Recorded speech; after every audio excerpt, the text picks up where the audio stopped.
Radio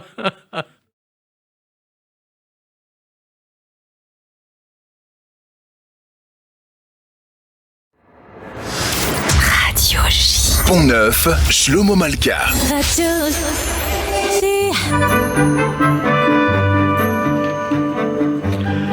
Pont-Neuf, l'émission hebdomadaire consacrée à l'actualité du livre. Invité de Pont-Neuf, Tania Lopère, qui publie Mémoire d'une comédienne ratée, édition de l'Archipel. Avec nous également Sarah Briand, qui a contribué à cet ouvrage.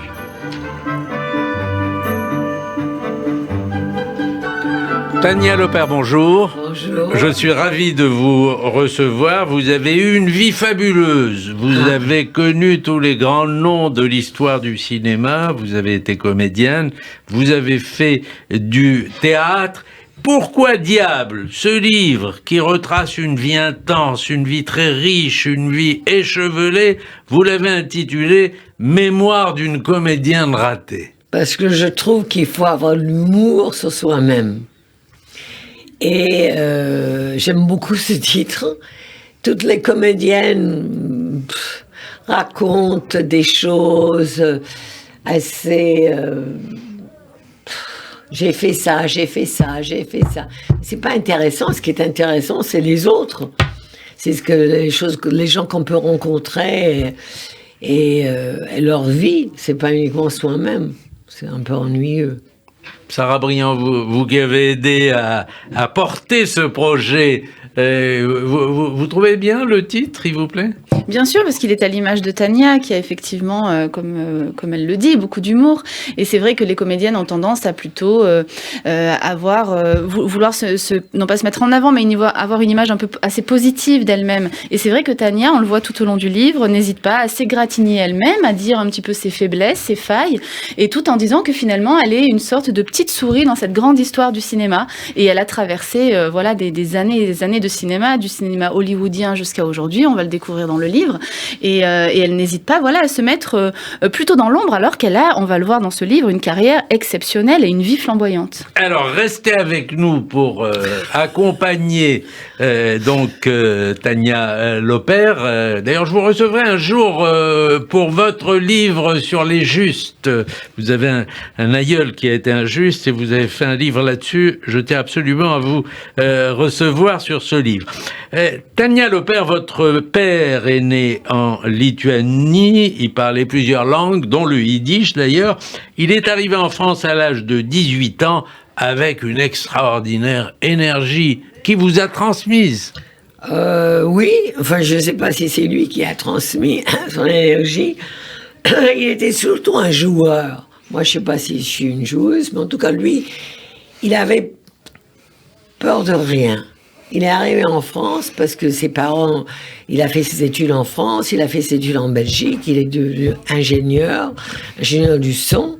C'est comme ça qu'il a commencé, et dans le métier de cinéma.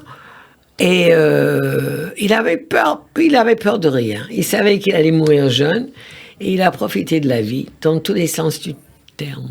Alors, il fonde l'Opert Film en 1947, au lendemain de la guerre, et le premier film qu'il produit est Rome, ville ouverte de Rossellini, et ensuite il y a Stromboli, mais il se retire très vite de ce film qui est, je vous l'ai dit hors antenne, mais je le redis, c'est un de mes films préférés.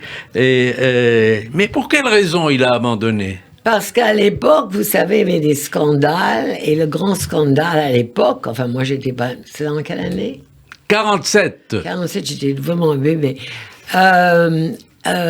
Il n'aimait pas les problèmes, les magouilles et tout ça, et il voyait bien que c'était une grande histoire d'amour entre Ingrid Bergman et Rossellini, et il a préféré... Oui, ils étaient mariés tous les deux, ils se sont retrouvés... Oui, c'est la passion. Ça n'a pas duré longtemps, hein, leur passion. En fait. Ah bon ? Je crois que ça a duré 5 ans. Ils ont eu quand même 3 enfants en 5 ans. C'est beaucoup d'enfants en très peu de temps, non ? Sûrement, si vous le dites. Vous découvrez donc petite fille cet univers du cinéma qui va vous faire rêver. Votre père, au début, essaye de vous dissuader. Et il veut pas que vous fassiez du cinéma. Non, il a toujours voulu. C'est-à-dire Il a peur pour vous. Et oui, il avait peur pour moi et il ne voulait pas que je fasse ce métier. Il a tout fait dans le possible, imaginable, pour que je travaille pas. Et j'ai commencé à travailler à sa mort. En fait, tous les amis connus, comme Litvak, qui était un très grand metteur en scène de l'époque, tous ses amis venaient me voir jouer au théâtre et ils disaient « Oh, ton père était tellement fier de toi. » Il était mort, c'était trop tard. Alors à partir de là, il y a toutes les rencontres, ça donne véritablement le tournis, Marilyn Monroe, Frank Sinatra, Clint Eastwood, Woody Allen, Sophia Loren, Yves Montand, Jean-Louis Trintignant, Depardieu et les autres. Il y en a que vous aimez bien, alors d'autres que vous chargez. Vous n'aimez pas beaucoup Yves Montand et vous n'aimez pas beaucoup Claude Sautet. Pour quelle raison? Non, Claude Sautet, c'est différent. J'étais déçue. Claude Sautet, c'est un grand metteur en scène, et il reste un grand metteur en scène. Claude Sautet m'a déçue parce que je voulais tellement tourner avec lui, tellement longtemps. Évidemment, il n'y avait jamais de rôle pour moi. Il y avait toujours pour Romy Schneider, et elle était toujours le centre de la soirée parce qu'elle était très mal en elle-même, bon, bref. Et donc, finalement, il y a un rôle pour moi. Bon, j'étais toute contente, le rôle était presque muet, mais enfin, c'était un joli rôle. Mais j'étais déçue parce que j'aimais pas du tout comment il dirigeait. C'est beaucoup dire, hein, mais je suis pas la seule à penser ça. Gérard Depardieu n'aimait pas non plus. Il n'aimait pas du tout le tournage de Claude Sautet. Parce que Claude Sautet avait la manie qu'il fallait faire un geste et faire le même geste. C'est-à-dire qu'on ne pouvait pas être libre d'improviser, d'apporter son bagage, quoi, son âme.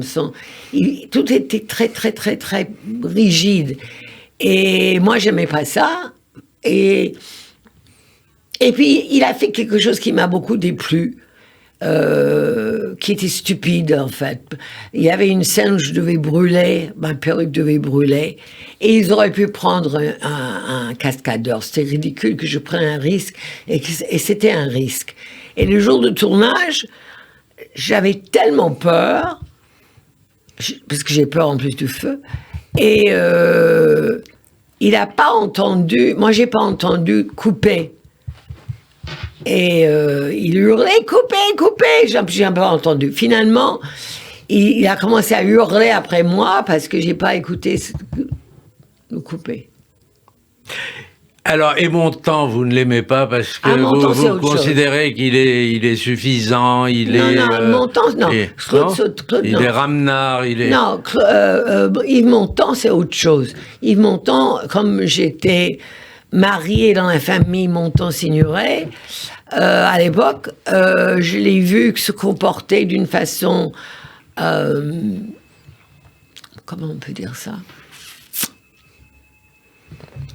Égoïste. Voilà, j'ai cherché un mot, oui, égoïste. Et il était très gentil avec moi, Montand. Il a toujours été vraiment, je pourrais pas dire du mal de lui en tant que lui ou Simone Signoret. Parce que c'était un peu la famille, vous étiez mariée à... J'étais mariée à son neveu. Voilà. Mais le problème n'est pas là. Le problème, c'est que j'aimais pas comment il se comportait, d'abord avec Simone Signoret, et parce qu'elle était très, très amoureuse de lui quand même. Sûrement. Jusqu'au bout? Je crois, oui. Alors, il y a un chapitre sur Chaplin que vous intitulez « Le roi Chaplin ». Vous avez une tendresse pour lui. Vous dites « Dans ma vie, j'ai connu beaucoup de gens célèbres, mais lui n'était pas comme les autres. Peut-être parce qu'il n'a jamais oublié d'où il venait, ni l'extrême pauvreté qu'il avait connue enfant. » Oui, oui. Je pense que... il m'a beaucoup impressionné. Si dans ma vie, je peux dire les gens qui m'ont impressionné comme ça, je crois qu'il va figurer numéro 1. Vraiment dans ma vie. J'ai rencontré vraiment des gens extrêmement célèbres. et important dans le métier, mais lui, il n'a pas oublié d'où il venait et il était tellement, je dirais pas charmeur, mais doux. On peut dire ça de Charlie Chaplin, doux. Oui, il était enfantin quelque part. Il était vieux déjà quand je l'ai rencontré. Enfin, j'ai passé la soirée avec lui. C'est même pas le rencontrer. J'ai passé la soirée avec lui et c'est m'est resté. J'avais 21 ans et c'est comme si c'était hier.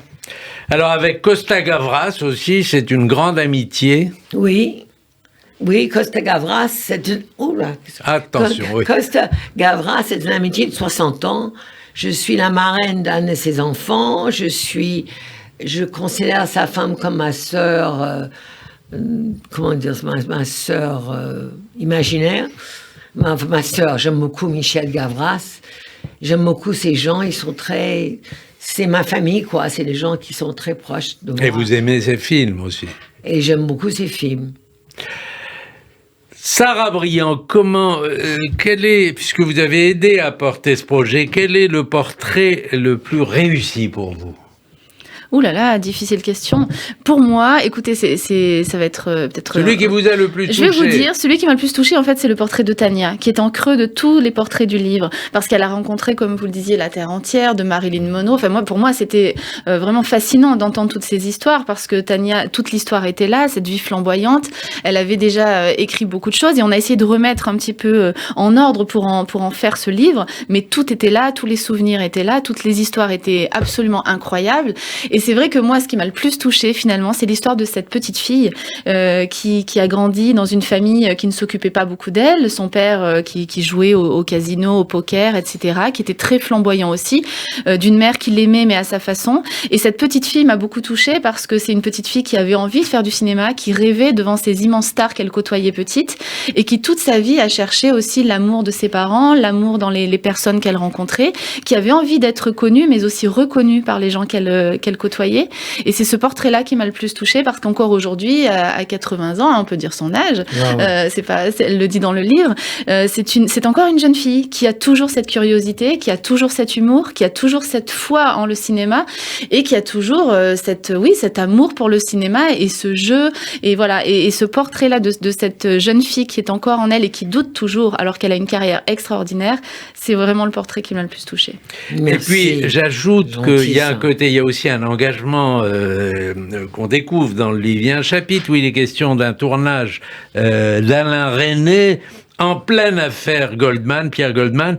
C'est un chapitre touchant parce que vous vous êtes senti concerné par le procès Goldman. Oui, c'est une époque de ma vie qui a duré 6 ans parce qu'il était en prison. Après, il a eu la cassation et grâce à Georges Kejman, qui est un très très grand avocat, il a été acquitté. Et après ça, je l'ai rencontré en vrai. C'est-à-dire qu'un jour, il m'a téléphoné, Pierre Goldman, et moi, je pensais que c'était une blague. Ça, je te l'avais raconté. Oui, oui. Et je pensais que c'était une blague. Et non. Mais un blague, c'est joli aussi. Et c'était lui. Et il m'a dit, parce qu'il avait un zouzouzement, et alors il m'a dit, je voudrais vous rencontrer. Et j'y croyais pas, vraiment. C'était pas important pour moi que je le rencontre. Ce qui était important à l'époque, c'est ce qu'il avait fait, et je pensais qu'il était innocent. Donc il est venu chez moi, et ma fille est née avec 2 ans, et elle est rentrée dans le salon, et sa chaussure était défaite, il a commencé à ranger sa chaussure, et la femme de ménage a tout de suite pris l'enfant et l'a amené au jardin. Elle n'a pas voulu que l'enfant reste dans le salon. Et vous écrivez, je conserve néanmoins des souvenirs très forts de ces années Goldman. Notre relation était nourrie par toutes les lettres que nous échangeâmes pendant ces années d'incarcération. J'ai le souvenir que dans ses écrits, il me parlait souvent de sa judaïté, ce qui m'aida considérablement à accepter la mienne. Oui. Oui. Pourquoi vous refusiez votre judaïté Non, parce que j'étais élevée catholique. Et donc, enfin, plus catholique que juif. Mes parents n'étaient pas du tout... comment on appelle ça Pratiquants, mais même pas. Je veux dire, ça n'existait pas chez nous. Il venait de Lituanie. La Lituanie, c'est une région où il y a beaucoup de grands penseurs juifs. Oui, non, mais mes parents n'étaient pas du tout... De grands écrivains. Oui, c'est vrai. Mais mes parents n'étaient pas du tout là-dedans. Enfin, ils étaient juifs, ils n'ont jamais, bien sûr, mais ils m'ont pas élevé comme ça. D'abord parce que j'étais élevée, la personne qui m'a élevée, qui était la plus importante dans ma petite jeunesse, c'était une femme catholique qui allait à l'église tous les dimanches et qui m'amenait à l'église avec elle. Et bon, j'ai vécu le catholicisme avec elle. Et donc, voilà, c'est comme ça. Et j'avais pas honte d'être juif, c'est parce que je me sentais pas juif. Et par Pierre Goldman... Mais le livre de Pierre Goldman, Souvenirs obscurs d'un juif polonais, ça vous a touché, ça? Ce livre? Oui, parce qu'après, j'ai connu la mère de Pierre Goldman en plus. J'ai connu toute la famille de ce qu'il a vécu, Pierre Goldman, et comment il était enfant, et le fusil qui était dans le berceau et tout ça. Et la mère se sentait très, très coupable de l'avoir élevé comme ça, et que c'est à cause d'elle.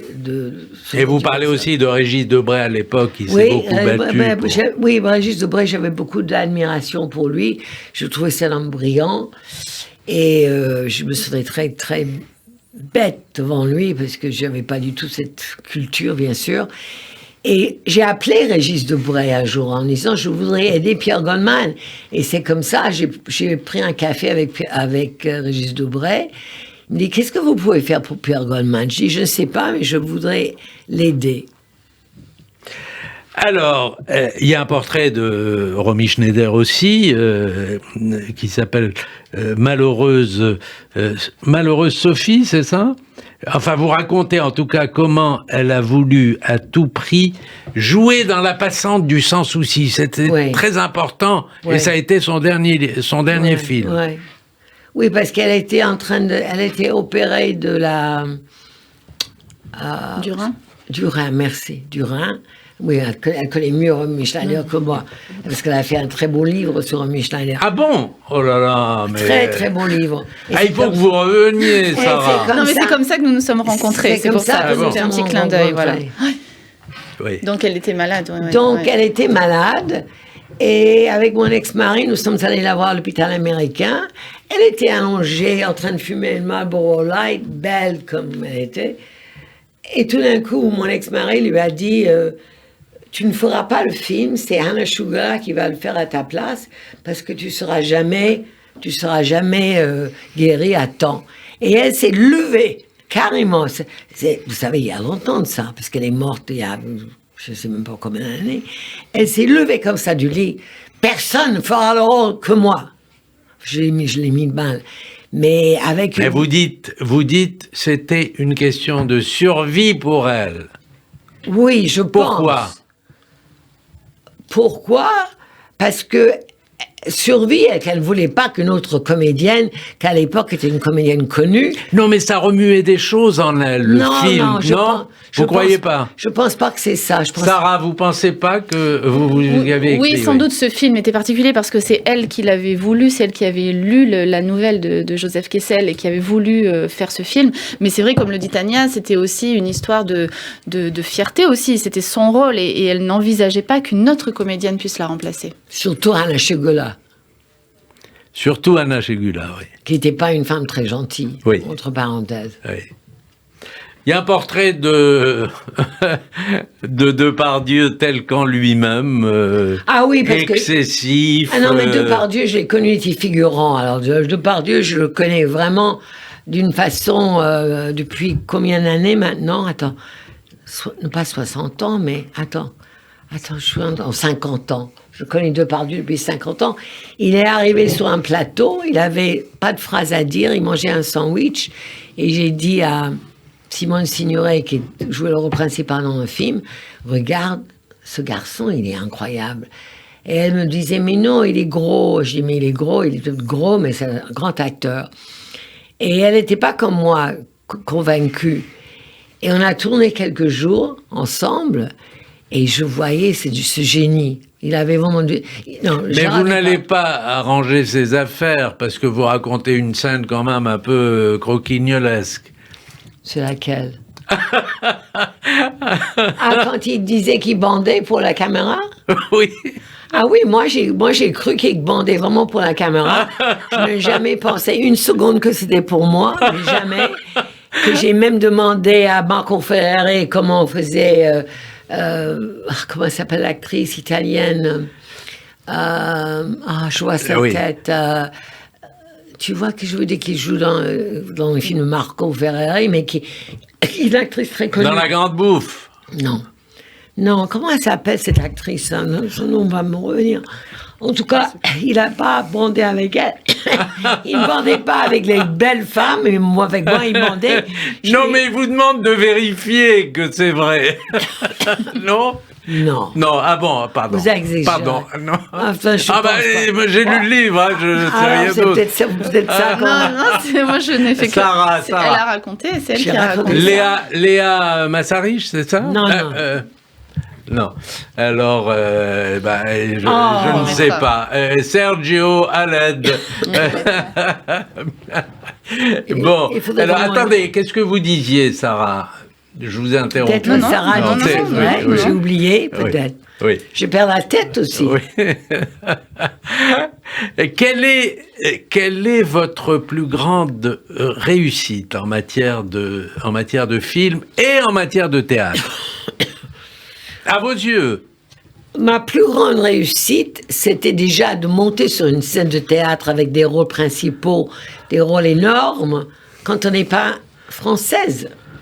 Déjà, avoir le culot d'apprendre la langue, de travailler comme une dingue pour arriver en vedette au théâtre, parce que j'ai joué que des rôles de vedette.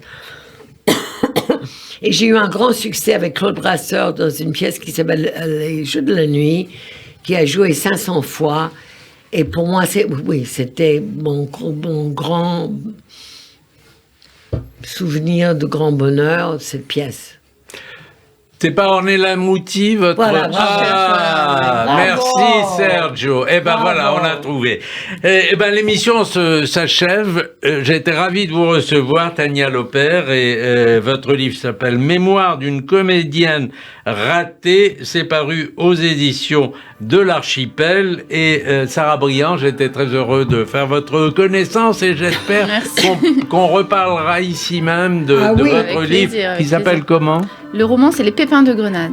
Et qui parle des justes des nations. Un aïeul merci à vous. Voilà. Et les raisins de Grenade. Absolument. Très beau titre.